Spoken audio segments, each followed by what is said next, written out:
start again. It's a redskin.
What's going on guys, Ross Donald here, back with another video, but this week is going to be a little bit different.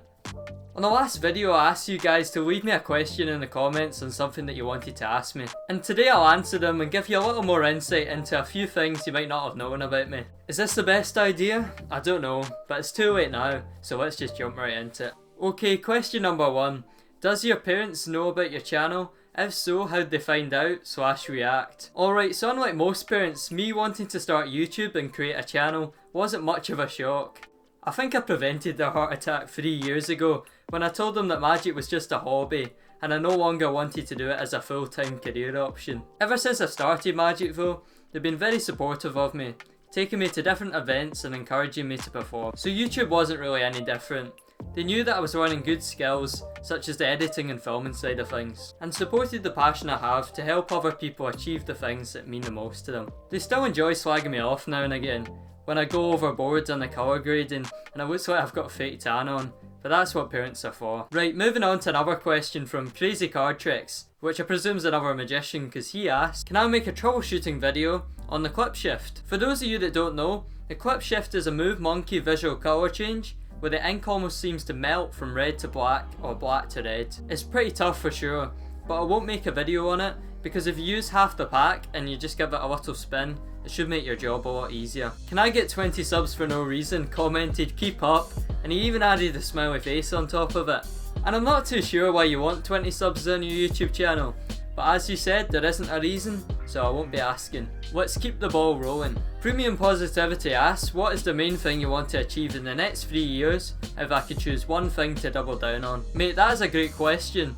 Well, obviously I'm trying to put all my focus and energy into the YouTube channel right now, but if I wanted to target one specific thing, I'd say to probably win the Young Magician of the Year award. I've only entered it once and I'd like to have another shot when things get back to normal, as it's always good practice to test out new routines and ideas and put them into a presentation. On to this question here, if you had to be a professional YouTuber, would you? It would be a dream to earn money off what I enjoy doing the most, and if I did have the opportunity, of course I would want to turn pro. But until then, I'll still be working hard and making these videos for you. As I've said in the past, I didn't start because I wanted to make money, I just wanted to teach myself a few things that I've always wanted. Now this question comes from another YouTuber on the platform that creates high quality videos on music production. If you haven't seen his dream desk setup video, go watch it after this one because it's absolutely insane.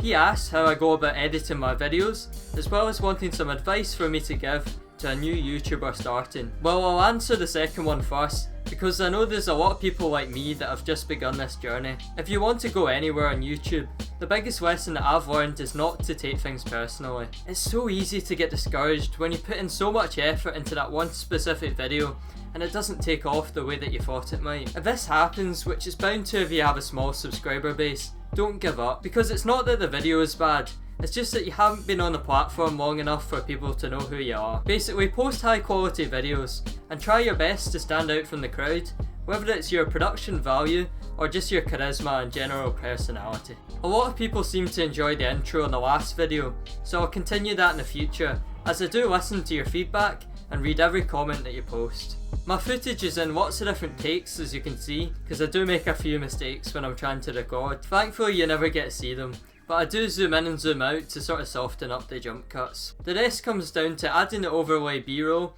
speed ramping, and a few other editing techniques that YouTubers and filmmakers know about. I definitely still have lots to learn when it comes to editing, but I do dabble and watch as much as I can to understand the software. Jack wants to know how I use my channel name in the subscribe animation. Well Jack, all you have to do is download the template and personalise it up in HitFilm. Hope that helps you out, and if you'd like to subscribe here, that would be greatly appreciated, and ring the bell so you're notified whenever I upload a new video, as we're almost at 200 subscribers, which I can't even believe. Back to another question from the same person that asked my favourite one so far. What are the cons of doing YouTube? I'll just quickly answer this one since I did your first one. The downside of doing YouTube is you have to post consistently, i.e. at least once a week. So that means that most of my weekends are spent working on projects for YouTube and staying on top of things. So finding the balance is probably the major con, as well as the learning curve that there is to make sure that you know what you're doing. The last question comes from Dimitri.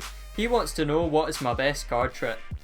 Well Dimitri, if you were here in person, I would get you just to select any card that you like. All the cards are in fact different, and we'll just choose one for you. So let's say we use the Queen of Hearts first. We use the Queen of Hearts. If we leave the Queen of Hearts about halfway down inside the pack, it doesn't really matter. We're just about there is fine. And we'll leave all these cards on top as well. It's just so it's not at the bottom, neither is it on top. Now the Ace of Spades, as we all know, it's a special card because it always looks the nicest one in the pack, especially with this design on it. In fact, if we take the Ace of Spades and we just give it a wee snap like that, you'll notice that it starts to take the form of your Queen of Hearts. The reason it's my best trick is because it's always the last one I do, as the card never really existed. Sorry if I didn't get time to answer your question, but if you want a shout out, I hate why people call it that, but if you want your comment featured in the next video, just click the thumbs up button. And just leave your answer to this question here. So if you want to be that one person that gets their comment on the screen, make sure to type your answer in the comments. If you're not a YouTuber, let me know what's your favourite video on the channel. Subscribe and we'll do something for the 200 subscribers. And again, thank you for your patience and support. I'm Ross Donald and I'll see you guys in the next one.